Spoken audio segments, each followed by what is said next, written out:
ओम नमस्तेस्तु महामाये श्रीपीठे सुरपूजिते शंखचक्रगदास्ते महालक्ष्मी नमोस्तुते।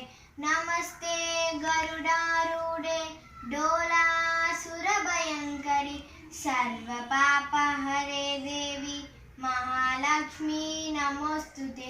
सर्वज्ञे सर्ववरदे सर्वदुष्टभयङ्करि सर्वदुःखहरे देवी महालक्ष्मी नमोस्तुते।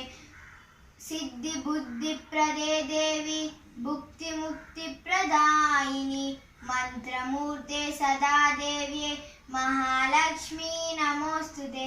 आद्यन्तरहिते देवी आदिशक्तिर्महेश्वरी योगज्ञे योगसम्भूते महालक्ष्मी नमोस्तुते।